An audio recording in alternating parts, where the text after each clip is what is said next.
okay, we're just gonna use this lip liner and we're not gonna talk about it. I filmed the entire video, it just looked bad. Things other creators do that get on your nerves. Hey guys, what's up? Welcome back. We're still in this filming situation. Do you like it? I like it. Anyway guys, today we're going to be doing the Truthful YouTuber Tag. It's definitely a behind the scenes, potentially spilling the tea kind of video. Not that it has to be, not that it was designed to be, but it's definitely to help you guys see behind the curtain a little bit. It was pioneered or invented or created by a creator here on YouTube, I think Jam Beauty.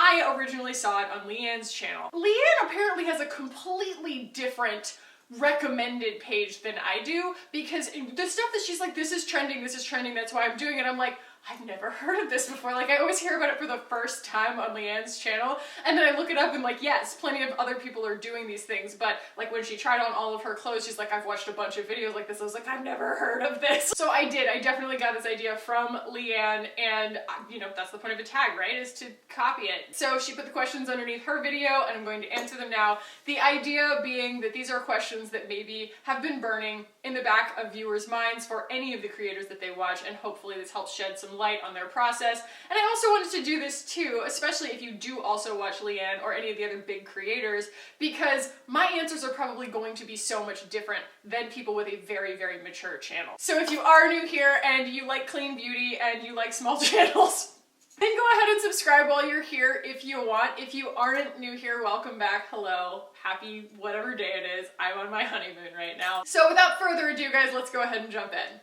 I have this spot that just itches so much, and I just keep scratching it, and then I put makeup on top of it, and then I scratch it again, and it's not doing any good.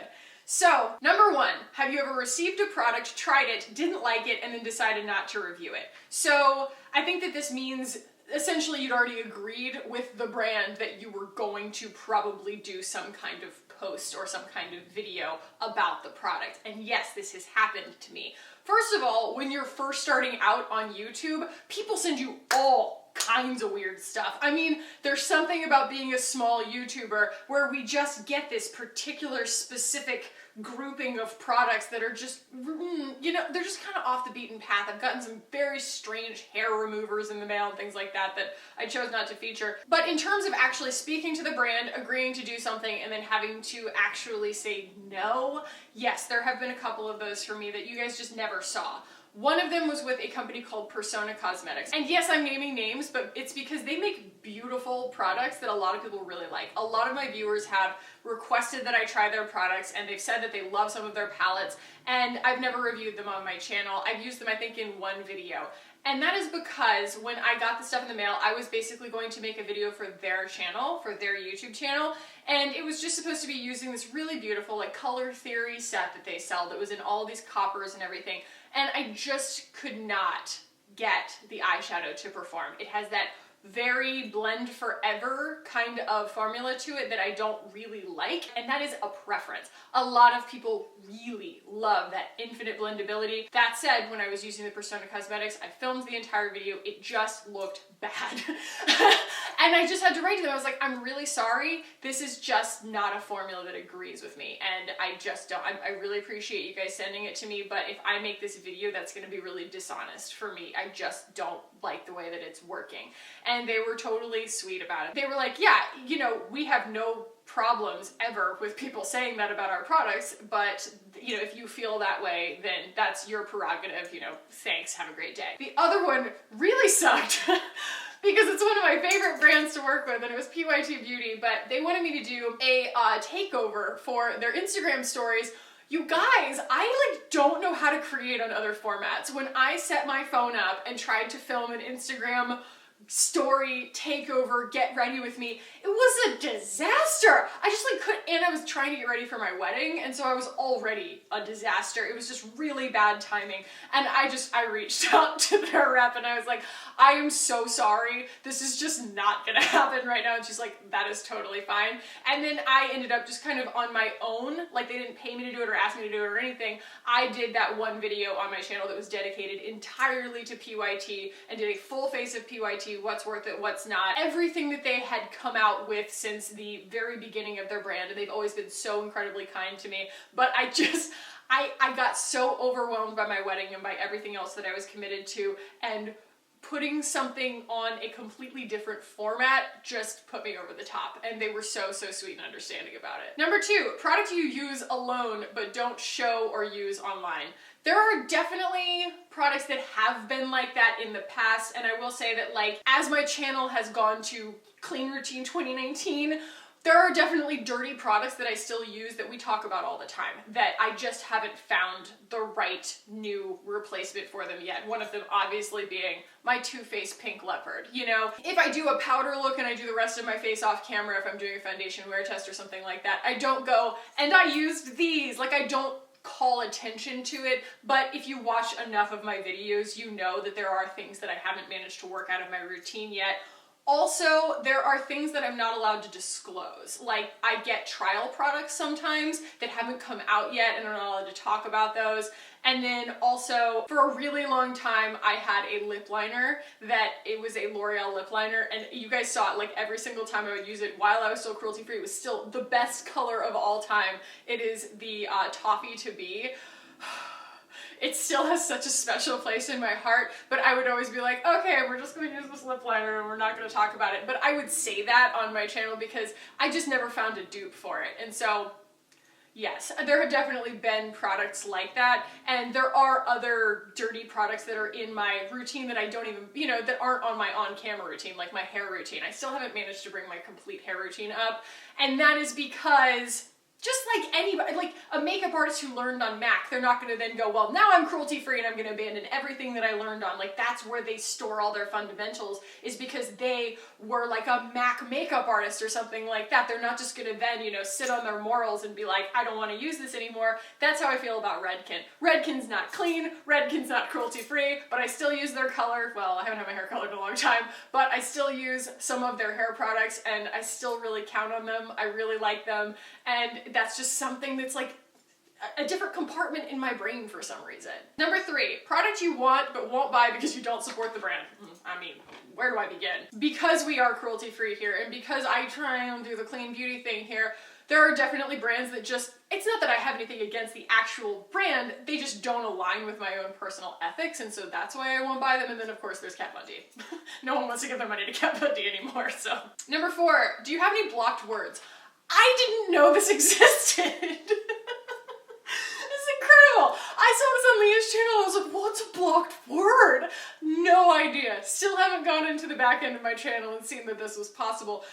I probably should, and there have probably been times on my channel where it would have behooved me, especially when all of the army of Emily Noel people with pitchforks were coming for me when I did the Emily edit video, and they had all just learned the word clickbait or I'm gonna report you for fraud. That was a really good one. It really compounded on me in that moment. I can laugh about it now, but it was my first big tsunami of just not being understood, and the video did really well, but people hated it. And so I do feel like that would have been a really good opportunity to use some blocked words, but I didn't. I just turned off my notifications. So yeah, I mean, I might use that functionality in the future, but it was like news to me. Number 5, do you delete comments? If so, why? Oh yeah, all the time. I delete comments all the time. People say some really dumb things, and honestly, I think it's my job to save them from themselves sometimes. Like, you know what? I'm just gonna go ahead and assume that you're not proud of what you just wrote, and I'm gonna delete that. And then there are also people who just, they're having a bad day, you know, or they say something that they don't fully understand, and there is hiding comments versus deleting comments, and you can hide user from channel basically, and it does the same thing, but I definitely get kind of sanctimonious about it sometimes. I'm just very like, this is not a democracy, I get to control what's happening on my channel, and I don't have so many subscribers and so many views that I can't stay on top of it myself. And so when people do leave some really, really crazy negative comments, a lot of times I will just kind of spare myself having to deal with that mentally. And guys, a lot of times if a creator snaps back at you for what they perceive to be your tone in a comment, even if it's just like only the tiniest bit critical, please be understanding about that. Understand that that is actually self-preservation. In order to stay sane, you have to approach all of your comments with this kind of scanning eye first. Like you just kind of scan them. Is this negative? Is this negative? Is this negative? Like you scan it for tone first and foremost, and then you'll read each individual word, but you can't let every comment all the way in, and so you do end up with this kind of different detached, like healthy detachment mindset when you're reading comments, because there's always this fear that someone's going to say something that feels like a knife in the heart. And so when people misunderstand you, when creators misunderstand you because they perceived your tone incorrectly or something like that, I appreciate when people kind of answer back and they're like, hey, I didn't mean it that way. Cool. Like, awesome. I love that. Like, that's fantastic, and I like being able to have that conversation in the comments. But, you know, understand that that's the mindset creators are in when they're reading comments, is this going to feel like a knife in the heart? Not, oh boy, everybody loves me. Number 6, very similar question, do you block people? I've only blocked a few people, and they have been people who either are creepy. Like, there's this guy who was just creepy, and he would just like leave these weird, really critical, really personal comments, and I was just like, bye. Bye forever. Like, you're blocked.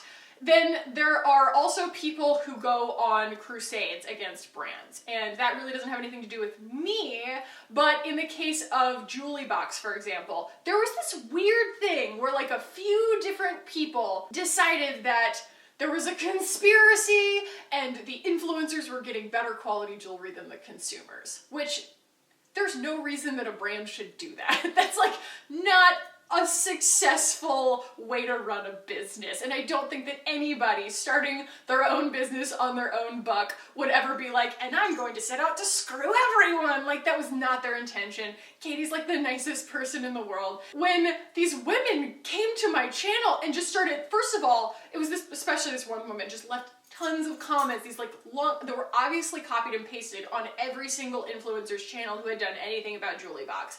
And she was like, this is a conspiracy, this is, you know, they're trying to screw us over, blah, blah, blah. And because she was commenting so repetitively and putting URLs in her posts, which it's not my rule, YouTube flags that. They don't like people to promote themselves or their own videos in comments, and so they just block URLs, they just put it in review, it doesn't go straight to the comments, like the public comments. And so this woman gets it in her head, I don't know, 4 in the morning, whatever, that I'm deleting her comments as she's posting them. And so then she starts writing about this conspiracy that I'm deleting her comments because I'm part of the lie and I'm trying to suppress the truth. And all this is happening while I'm asleep. So I wake up to this just like deluge of nonsense, of all these accusations where this woman has just whipped herself into a froth. And when I wrote to the company, they were like, she's doing this on everyone's channel. Like, she's just on a crusade. And so, yeah, I blocked her because she was just having herself a fresh little moment, okay? And like, my channel's not the place for it. And there have just been little things like that, but they're definitely exceptional circumstances. Number 7, have you ever lied about a product to stay on good terms with the brand? No, and that's because I have always subscribed to the same mentality from the moment that I started my channel of Tati, where she's like, look, I'm probably going to get blacklisted from this PR, or this is probably going to ruin my chances of ever, you know, partnering with this company or getting invited to this event or whatever, but I'm going to be honest because ultimately my responsibility is to the viewer, and that is how I feel. I take it very, very seriously when I recommend a product. When someone buys the product that I recommended, I totally understand you came out of pocket for that. That is a lot. That is a big risk. That's why you watch my channel. And also, there's no greater feeling than someone buying something that I recommended, coming back to me and being like, this changed my life. This is the best product I've ever used. It's exactly what I wanted. I live for those moments. That's why I do this. And so I would never sully my reputation by recommending a product that wasn't good, okay? I would say that the closest that anything has ever even come to that is in the beginning of my channel, or even, I don't know, even like last year, I was not confident. And I wasn't confident in my makeup abilities. And so a lot of times when something wasn't performing, I would put the blame on myself. That's what happened with the Emily edit video. I was convinced that it wasn't performing because I sucked at putting on eyeshadow. And I probably should have just been more confident in that video and said, no, this is just not a very good palette. It's not worth your money, even though it's only $15. But that epiphany didn't come to me until I watched Tati review it, and she used almost the exact same selection of eyeshadows that I did. It was a total coincidence, and when she tried it, she had the exact same issues that I did, and she was like, I just cannot get this to work. And she got, wow, raked over the coals for it. That was a huge, like, scandal on her channel and people doing these spin-off videos and stuff like that. But I felt very seen. I felt very acknowledged by that video because I was like, my idol is having the same issues that I am with this palette. And so I had to just grow my skills as a makeup artist, as a makeup putter-oner, really. You know, it's like a cook versus a chef. I'm just a makeup putter-oner. I got better at it, and I feel more confident in it, and I know what I like, and that took a long time. And while that process was happening, I definitely took a lot of the blame on myself for when a product wouldn't perform, and I think that that's the only time maybe I said that a product was good or that it had the potential to be good and maybe it didn't, is because I was pretty sure someone else could make it work and I just wasn't doing a good job. Have you ever initially liked a product when you reviewed it and then changed your mind but didn't let your audience know? Yeah, yes I have, absolutely, because there are so many products that I interact with on a daily basis, and I really try. I really try. Like, I try and tell you guys, even though I haven't done like an updated skincare routine video, I try and tell you I don't use Sunday Riley anymore. Even though I was like a stan for Sunday Riley. When Sunday Riley got crapped on Sephora because they were having their internal employees post fake reviews, positive reviews on Sephora.com, everybody was just like, these products aren't that good, they're just fueled by influencer partnerships and blah, blah, blah. And I was like, they're actually good. I actually like them. No one's paying me to say that. But I have moved on. And I've tried to make that clear, but there are definitely products that fall between the cracks, you guys. There are definitely products that I don't get the chance to follow back up on and be like, this was really pretty, but I never ended up using it. And I try to do that kind of at the end of the year and things like that, but nothing that's really blown my mind in a bad way. Nothing that's ever been like, I thought this was incredible and it turned out to be awful. Like, there's no differential that's that big, but there are definitely things that I got like super excited about conceptually while I was putting them on, and then I just didn't end up using them as much as I thought that I was going to. The BH Cosmetics Royal Affair palette is like that. It was so beautiful, but I had just so many palettes at that point that it just didn't end up being in circulation as much as I thought that it was going to. And so there's products like that, but nothing that I feel like I, lied by omission. It's just things that kind of fell out of favor over time because I do just interact with so much stuff. Number 9, influencer you don't trust. So this is a tea question, right? But I would say that, some of the bigger YouTubers, Jaclyn Hill, I don't really trust Jaclyn Hill. Granted, the actual products that she's put her name on, those tend to perform pretty well. But when she was just this Morphe stan to line her pockets, I bought a bunch of Morphe stuff and it just doesn't work. And so, you can call that a James Charles thing. You can call that a Nikki Tutorials thing. You could even call that a Jackie Aina thing, even though Jackie Aina has this very special place in my heart. I just think that there is such an ocean of creators out there who I know are doing a really good job of trying things and wanting to give you a true idea of whether they work or not. I don't need to go and see if Manny MUA likes a product that I want to buy. That doesn't help me. Oh, number 10, influencer you trust the most. Probably Tati. Honestly, she just makes it so front and center on her channel that she's going to talk about the things that work. That does not mean that I go and buy her drugstore recommendations.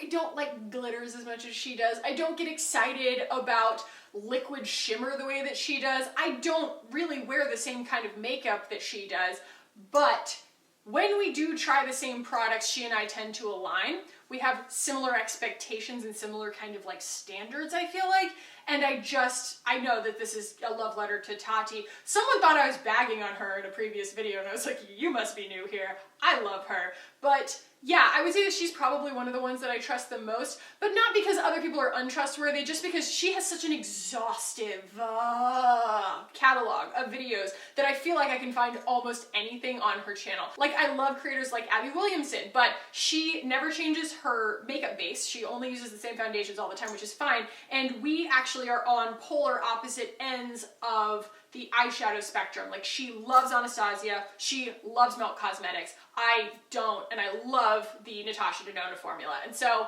you know, I love watching her videos because I think she has a fantastic personality, and I love just hearing her opinions on things. She does some of the funniest anti-hauls I've ever seen, but we don't actually have the same taste in makeup. Same thing with like Nisi Pisa.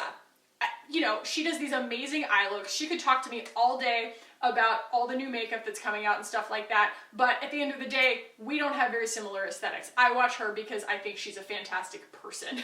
But do I think they're trustworthy? Yeah, absolutely. Do I think Kate the Great is trustworthy? Yes, absolutely. All of these creators that are kind of in my sphere, that are sort of in the same, you know, under 50,000 subscribers kind of grouping, I've found a lot. Oh, Honest Beauty Review, Lauren. Like, these are the people that I know I can trust, even if I don't necessarily find interest in the same products. Number 11, secret tips or product application you don't show while on camera. I don't have anything like that. No, my makeup routine is so simple. If I skipped steps, it would be like, I think you'd notice, you know? You'd be like, how'd that get there? Like, yeah, so no. Number 12, have you ever shown one product? Have you ever shown, have you ever showed's not a word, shown one product, but you were actually using another? No, certainly not. No.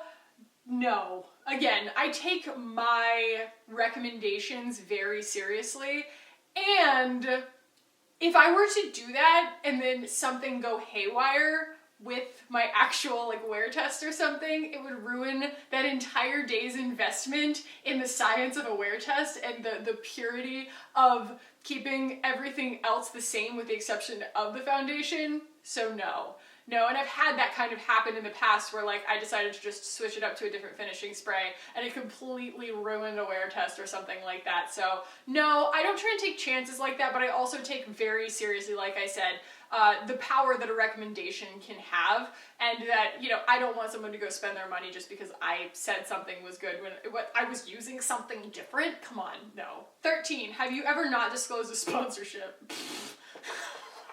No. I've done 3 sponsored videos. Like, no. 4, I'm not sure. But no, not only that, I'm really proud of my sponsorships. I am proud to find brands that I align with. I probably mention Thrive too much. I probably mention Glossier too much. Those are not sponsorships. They are just affiliate partnerships. There is a difference.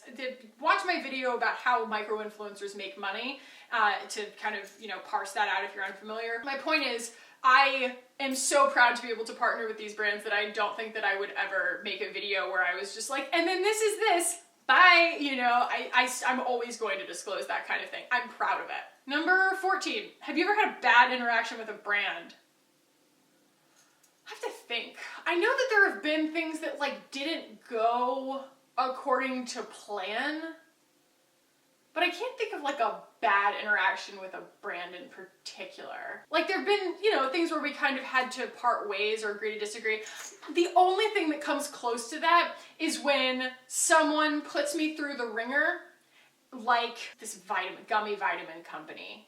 Yeah, this gummy vitamin company, I can't remember what they're called, but, you know, they came back to me and they were like, they'd run me through, I mean, they ran me through their press package, they ran me through, you know, all of my videos, all of their different influencer partnerships, all this stuff, and then they come back and they're like, yeah, we're just gonna send you product, and I was like, no, no. That's when I've been known to kind of actually send probably a totally unnecessary email back to a company and be like, it is exceedingly rude to waste my time like this, to put me through this kind of thing and then tell me you're not going to pay me. Like, that doesn't work for me. So yeah, I would say that those are the only negative experiences that I've had with brands. And I'm not sure if that's necessarily burning bridges, but I mean, they're probably not brands that I had that much synergy with to begin with. 15, have you ever bandwagoned with other people's thoughts on a particular product? Yeah, I mean, I feel like so many creators in this space are giving their honest feedback. So when I try something, a lot of times I have a very similar experience to other people who I trust. So for example, you know, there was the whole hubbub about the, you know, Anastasia subculture palette and everything, and everybody's like, it's so dusty, and I did not make an "It's So Dusty" thumbnail or anything like that. It was when it went on sale because they were discontinuing it, and I decided to try it, but when I tried it, I guess you could count that as bandwagoning. I was like, this is just kind of not that good. Like, this is a pretty frustrating formula. It turns out I don't really like the Anastasia formula, period. So, I mean, I wasn't really a good candidate to make that judgment, but that was where I landed. Viral products too, you know, Shape Tape, I'm on that bandwagon. I loved Shape Tape. I guess all this really is admitting that I am also susceptible to influence. Just because I am an influencer doesn't mean that I cannot be influenced also. So I definitely get influenced and buy things because other influencers recommend them. So, you know, absolutely, yeah. I don't think there's anything wrong with bandwagoning as long as you're being honest. Number 16, the final question. Things other creators do that get on your nerves. Wow, okay. The first one. I hate when people so purposely front load their video by saying the keyword of the video 800 times. There's something to be said for saying it 2 or 3 times. You know, if I'm doing a video on natural deodorants, I'll say natural deodorants a few times, and I'm really sorry, I just broke the 4th wall, and you're never going to be able to unsee this. It's just a thing that YouTubers do, but there are so many creators who, they don't just do that, but they also make this meandering video that never gets to the point so that they can max out your watch time. So they're gaming the algorithms and they're making bad content. If it's, for example, Harmony Nice, she blows up the beginnings of her videos with the keyword terms, and it will kind of drive you crazy, but she does eventually get around to the point. And she does make really, really good content if that's the kind of stuff that you're interested in. She makes some really, really cool, different, and of course she is so beautiful and such a great personality. I watch her vlogs, she's just fantastic. But, you know, she makes a video about a Book of Shadows. She says Book of Shadows 35 times in the first 2 minutes of the video, and you're like, wow, we get it. But it's because Google, YouTube, you know, it's indexing what you're saying, and that's basically front-loading your video with a bunch of really relevant keywords, and it's like driving up your relevancy score. And then these people who kind of drive you through all of this meandering nonsense to get to the point, they're gaming your view time. And that to me is just so disrespectful to the viewer. Like, you're not gonna become the next success story on YouTube by making boring content that is just meant to game the algorithm. Like, you might get a lot of views, but you're gonna get a lot of really, really angry engagement because they're like, I watched this one video of this girl, yes, I'm naming names. I watched this one video of this girl where it was all about the challenges that had come with conscious shopping. She said fast fashion. Oh my God, she said fast fashion like 400 times, and she never actually said anything in the video. And everybody was like, what is this? Like, what is this video? Like, why does it feel so weird? Like, why does this video feel so strange while I'm watching it? I just keep waiting for her to say something of substance, and she just doesn't. You guys, she's trying to game the algorithm. Like, and when there's no actual subject matter there, it's incredibly frustrating. Like, these are tips that work really well if you integrate them into other high quality content. Make the video about what it's about, because that's what YouTube is trying to do, right? They're trying to make sure that you're seeing something that is what you expect to see. So they're trying to make sure that the title is very relevant to the video, because there's just a lot of clickbait out there, right? Or early on in YouTube days, there was a lot of clickbait out there where you would click on one thing and then you just get rickrolled. So like, they want to try and mitigate that, and so what their algorithm does is it tries to look for, you know, the relevant terms in your video. It's why I sometimes don't speak clearly enough, and I probably don't get indexed well enough, kind of thing. But there's just something to be said for mentioning the point of your video a few times.